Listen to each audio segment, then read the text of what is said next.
Hello everyone, welcome to अधिकार study channel. जैसा कि आपको पता है कि हमने 11वीं क्लास की सीरीज चला रखी है, तो आज हम जो टॉपिक ले रहे हैं वो ले रहे हैं सेट्स। सेट्स की हमने 1.1 एक्सरसाइज कर ली है। आज हम एक्सरसाइज 1.2 कर रहे हैं। तो सबसे पहले इस एक्सरसाइज के जो मुख्य बिंदु हैं, जो मेन पॉइंट्स हैं, वो क्लियर करते हैं। सबसे पहले आता है हमारे पास सेट्स के टाइप में रिक्त समुच्चय, यानी कि एम्प्टी सेट। एक ऐसा समुच्चय जिसमें कोई भी अवयव नहीं होता, यानी कि एक ऐसा सेट्स जिसमें कोई भी एलिमेंट ना हो, उसे रिक्त समुच्चय या शून्य समुच्चय कहते हैं। फॉर एग्जाम्पल, जैसे मैं कहूं कि a बराबर x, जहां पर x का मान 1 से बड़ा और 2 से छोटा हो और x एक प्राकृतिक संख्या है। हमें पता है प्राकृतिक संख्या 1 से शुरू होती है और अनंत तक चलती है। 1 के बाद तुरंत 2 आता है। ये कह रहा है कि x एक ऐसी प्राकृतिक संख्या है जो 1 और 2 के बीच में आती है, और हमें पता है 1 और 2 के बीच में कोई भी संख्या नहीं है। इसलिए ये सेट जो है वो कैसा हुआ? रिक्त समुच्चय। दूसरा आता है परिमित समुच्चय, यानी फाइनाइट सेट। परिमित, फाइनाइट, यानी कि जिसके मान निश्चित हो। तो एक ऐसा समुच्चय जो रिक्त है, ध्यान रखेंगे रिक्त है। रिक्त वाला भी फाइनाइट की श्रेणी में आता है, क्योंकि हमें पता होता है कि उसमें कोई एलिमेंट नहीं है। अथवा जिसमें अवयवों की संख्या निश्चित होती है, यानी कि जिसमें नंबर ऑफ एलिमेंट जो है वो फिक्स होते हैं, हमें पता है कितने हैं, तो वो हम परिमित समुच्चय कहते हैं, यानी कि फाइनाइट सेट कहलाता है। जैसे a बराबर x सच दैट x सप्ताह में दिनों की संख्या। हमें पता है सप्ताह में कितने दिन होते हैं? 7 दिन होते हैं, तो ये भी हमारा फिक्स हो गया। उसके बाद तीसरा आता है अपरिमित समुच्चय, इनफाइनाइट सेट। अपरिमित यानी कि जिसमें मान निश्चित ना हो। एक ऐसा समुच्चय जिसमें अवयवों की संख्या निश्चित नहीं होती, अपरिमित समुच्चय कहलाता है। जैसे a बराबर x सच दैट x विषम संख्याओं का समुच्चय। x जो है वो विषम संख्या है। अब विषम संख्या कितनी होती है? पता नहीं कितनी होती है, 1, 3, 5, 7, 9 एंड सो ऑन अनंत तक। तो ये निश्चित नहीं है। तो जो निश्चित नहीं है वो अपरिमित समुच्चय, जो निश्चित है वो परिमित समुच्चय, और जिसमें कोई एलिमेंट ना हो वो रिक्त समुच्चय। ठीक है, तो इसे पोज करेंगे, उसके बाद आप इसे नोट कर लेंगे। नोट जरूर करना है, हर डेफिनेशन को नोट करना है, जिससे आपको उसके क्वेश्चन या एक्सरसाइज करने में सुविधा हो। तो नोट करेंगे। इसके बाद आगे चलते हैं हम 4 पॉइंट पे। 4 पॉइंट आता है हमारे पास एकल समुच्चय, सिंगल टोन सेट। एक ऐसा समुच्चय जिसमें केवल एक ही अवयव हो, एकल समुच्चय कहलाता है। केवल एक एलिमेंट होना चाहिए, वो एकल समुच्चय कहलाएगा। जैसे कि a is equal to x such that x एक सम अभाज्य संख्या। हमें पता है अभाज्य संख्या कौन सी होती है? जो केवल अपने आप से कटती है और किसी से नहीं कटती, और 1 से 1, और अपने आप से कटती है और किसी से नहीं कटती। तो ये सारी संख्याएं जो होती हैं विषम होती हैं। केवल एक संख्या को छोड़कर, वो क्या है? वो है 2। 2 जो है वो सम अभाज्य संख्या होती है, जो कि केवल 1 है। इसलिए इसमें एक ही एलिमेंट होगा, तो इसे हम कहेंगे एकल समुच्चय, यानी कि सिंगल टोन सेट। नेक्स्ट आता है हमारे पास समान समुच्चय। समान यानी कि इक्वल सेट। तो इसमें ऐसे 2 समुच्चय जिसमें अवयवों की संख्या, ध्यान दें इस बात को, अवयवों की संख्या वह प्रत्येक अवयव समान हो, समान समुच्चय कहलाता है। जैसे A है एक सेट हमारे पास जिसमें एलिमेंट है 1, 2, 3। B एक है जिसमें है 2, 1, 3, मतलब वही है 1, 2, 3, 1, 2, 3, दोनों में संख्या 3, 3, और नंबर भी वही है 1, 2, 3। तो इसे कहेंगे A इक्वल B, यानी कि समान समुच्चय। नेक्स्ट आता है असंयुक्त या विसंघीय समुच्चय, इंग्लिश में कहते हैं इसे डिसजॉइंट सेट। ऐसे 2 समुच्चय जिनका कोई भी अवयव समान ना हो असंयुक्त समुच्चय कहलाता है। कोई भी अवयव समान ना हो, जैसे एग्जांपल लिया हमने, ए लिया 1 2 3 और बी ले लिया 4 5 6। जरूर नहीं है कि 3 एलिमेंट ही होने, एक में 2 हो, एक में 4 हो, ऐसा भी चल सकता है, लेकिन कोई भी सिंगल भी एलिमेंट सेम नहीं होगा। क्लियर। लास्ट आता है हमारे पास तुल्य समुच्चय, इक्विवेलेंट सेट। देखो इसमें और इसमें थोड़ा सा कंफ्यूजन हो सकता है। ये इक्वल सेट है, ये इक्विवेलेंट सेट है। फर्क क्या है? इक्वल सेट में कहता है दो ऐसे समुच्चय जिसमें नंबर ऑफ एलिमेंट यानी कि अवयवों की संख्या बराबर होनी चाहिए और अवयव भी बराबर होने चाहिए, 1 2 3 1 2 3। लेकिन यहां पे केवल अवयवों की संख्या बराबर होती है, अवयव बराबर है ये जरूरी नहीं है। जैसे ए मान लिया हमने 1 2 3 और बी मान लिया 2 4 5। अलग अलग भी हो सकते हैं, एक आधा सेम भी हो सकता है। तो इसको लिखेंगे n A number of element of A is equal to number of element of B, और इसको ए एरो लगाकर बी, इससे डिनोट करते हैं हम, या ए इक्वल बी दिखाते हैं, दोनों में फर्क हो गया। क्लियर। ये बेसिक कॉन्सेप्ट कौन सी एक्सरसाइज का? 1.2 का हमने क्लियर कर लिया। अब हम इसकी एक्सरसाइज पे आते हैं। तो पहले आप इसे पॉज करके नोट कर लेंगे, तो नोट करें। अब चलते हैं हम एक्सरसाइज पे। एक्सरसाइज 1.2 का फर्स्ट पार्ट क्या कह रहा है? ये कह रहा है निम्नलिखित में से कौन से रिक्त समुच्चय के उदाहरण हैं। दे रखा 2 से भाज्य विषम प्राकृतिक संख्याओं का समुच्चय, यानी एक ऐसी संख्या बतानी है जो 2 से तो कट जाए और विषम हो, और हमें पता है जो 2 से कटती है वो विषम नहीं होती, वो होती है सम। तो ऐसी कोई भी संख्या नहीं हो सकती, तो क्या लिखेंगे? यह रिक्त समुच्चय है, रिक्त समुच्चय है। कारण लिखना चाहे कारण लिख देंगे, 2 से भाज्य विषम संख्या नहीं होती है, नहीं होती है। ठीक है, क्लियर। इसके बाद इसका हम 4th पार्ट भी लेते हैं। इसने कहा y जहां पर y किन्हीं भी 2 समांतर रेखाओं का उभयनिष्ठ बिंदु है।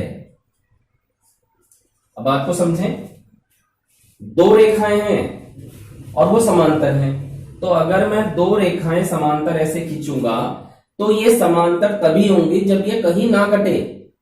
और ये क्या कह रहा है? ये कह रहा है किन्हीं भी 2 समांतर रेखाओं का उभयनिष्ठ बिंदु, उभयनिष्ठ बिंदु तो कोई होगा ही नहीं इसका।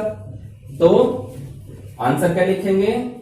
2 रेखाएं, कहीं भी 2 रेखाएं जो समांतर हैं, जो समांतर हैं, वे एक दूसरे को प्रतिच्छेद नहीं करती, और जब प्रतिच्छेद ही नहीं करेंगी तो उभयनिष्ठ बिंदु का मतलब ही नहीं होता। अतः उभयनिष्ठ बिंदु नहीं होगा, और जब उभयनिष्ठ बिंदु नहीं होगा तो ये कैसे समुच्चय हो गया? ये हो गया आपका रिक्त समुच्चय। आंसर क्लियर, ये भी रिक्त समुच्चय आंसर हो गया। फिर हम चलते हैं नेक्स्ट क्वेश्चन पे। अगला क्वेश्चन आता है हमारे पास, सेकंड क्वेश्चन। सेकंड का फर्स्ट पार्ट हमसे क्या पूछ रहा है? निम्नलिखित समुच्चय में से कौन परिमित और कौन अपरिमित है? वर्ष के महीनों का समुच्चय, महीनों का समुच्चय। और हमें पता है कि वर्ष में कितने महीने होते हैं? 12 महीने होते हैं, जो कि फिक्स है।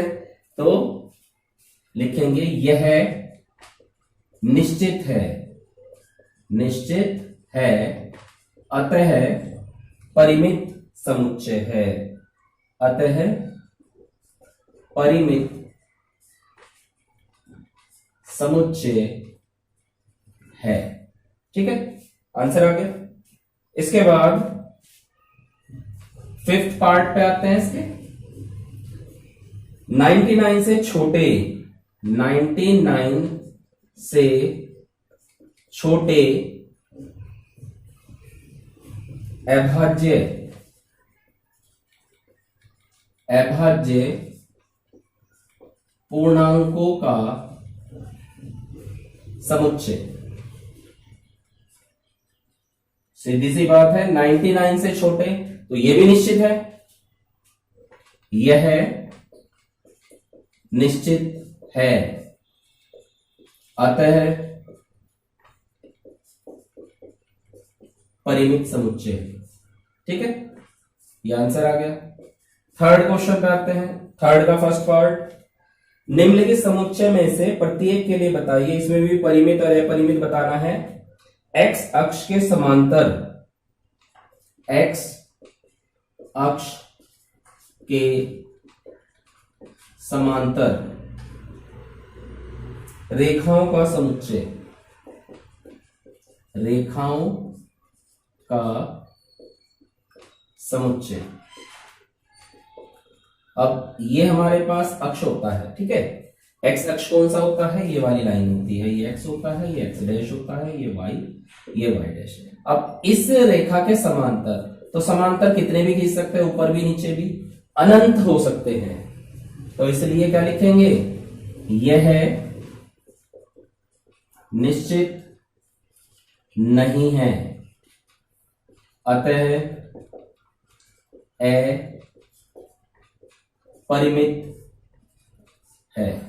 ठीक है, क्लियर हो गया, समझ में आ रहा है ना भाई। एक्स अक्ष के समांतर जो निश्चित ही नहीं है भाई, कितने भी लाइन आप ऊपर खींच सकते हो कहीं तक भी, और कितने भी लाइन आप नीचे खींच सकते हो, तो ये निश्चित नहीं है, अतः अपरिमित है। फिर फोर्थ, पृथ्वी पर रहने वाले, पृथ्वी पर रहने वाले जानवरों का समुच्चय। अब पृथ्वी पर पता नहीं कितने तरह के जानवर हैं, कितने सारे हैं, तो यह भी निश्चित नहीं है। आंसर में लिखेंगे यह निश्चित नहीं है, अतः अपरिमित है, अपरिमित है। क्लियर है, ये भी क्लियर हो गया। अब आते हैं हम फोर्थ क्वेश्चन पे। फोर्थ क्वेश्चन में इसने कहा है कि समुच्चय ए और बी दे रखा है और हमें बताना है ये बराबर है या नहीं है। तो फर्स्ट पार्ट लेते हैं इसका। ए दे रखा है, A B C D, B दे रखा है हमें डी सी बी ए। देखो इसमें भी 4 एलिमेंट है, इसमें भी 4 एलिमेंट है, और चारों एलिमेंट बराबर हैं। ए बी सी डी उसमें भी है, ए बी सी डी उसमें भी है, क्रम बदला हुआ है, उससे कोई फर्क नहीं पड़ता। तो इसका मतलब क्या है, इसका मतलब है ये दोनों समान समुच्चय हैं, यानी ए बराबर बी। क्लियर, समझ में आ गया चारों क्वेश्चन, नोट करेंगे। इसके बाद आते हैं हम फिफ्थ क्वेश्चन पे। फिफ्थ का फर्स्ट पार्ट है, ए दे रखा है 2,3 और बी दे रखा है x, जहां पर x समीकरण x² + 5x + 6 = 0 का एक हल है। अब क्या कहा है इसने, क्या निम्नलिखित समुच्चय युग्म समान है, कारण सहित बताइए। तो पहले हम इसे हल करते हैं। x² + 5x + 6 = 0, ये एक द्विघात समीकरण है। 6 के ऐसे टुकड़े जिनको जोड़ने से 5 आए, 3 दूनी 6 होता है, तो 3 + 2 x + 6 = 0, x की 2 + 3x + 2x + 6 = 0। हल करते हैं, यहां से x कॉमन ले लें, x + 3 + का 2 कॉमन ले लें, x प्लस 3 बराबर 0, तो x प्लस 3 और x प्लस 2 बराबर 0। एक बार इसे रखेंगे तो -3 आएगा, इसे रखेंगे तो -2 आएगा। यानी b के जो एलिमेंट आ गए वो आ गए -2 और -3, और a के एलिमेंट क्या थे, 2 और 3, तो बराबर तो नहीं है, तो लिखेंगे a is not equal to b, ये आंसर है। ठीक है, ऐसे सेकंड पार्ट कर लेंगे। 6th क्वेश्चन पे आते हैं। 6th में इसने हमें a से लेकर h तक के सबकी वैल्यूज लिख के दे दी, सबके एलिमेंट लिख के दे दिए। अब हम इसका आंसर लेते हैं। क्या कह रहा है, नीचे दिए गए समुच्चय में से समान समुच्चय का चयन कीजिए जो इक्वल हो। तो देखिए a ये रहा 2 4 8 12। आप देखिए कहीं है क्या 2 4 8 12? नहीं। फिर b पे आते हैं। b है 1 2 3 4, कहीं है क्या? हाँ है, d में है, तो b इक्वल टू d। एक आंसर ये आ गया, क्योंकि b के और d के एलिमेंट चारों बराबर बराबर हैं, 1 2 3 4 1 2 3 4, आगे पीछे मैंने आपको बताया था, उससे फर्क नहीं पड़ता। फिर उसके बाद देखिए e -1 1 और g 1 -1, यानी e is equal to g। दूसरा आंसर ये आ गया। और ये 0 1 है, ये 0 a है, इक्वल नहीं है। ये 2 4 8 12 है, ये 4 8 12 14 है, तो ये भी बराबर नहीं है, केवल ये दोनों ही बराबर हैं। क्लियर? हमारी 1.2 एक्सरसाइज भी कंप्लीट हो गई। आई होप आपको ये समझ में आ गई होगी, और आपको अगर ये समझ में आती है तो आप लाइक जरूर करेंगे। ठीक है, थैंक यू।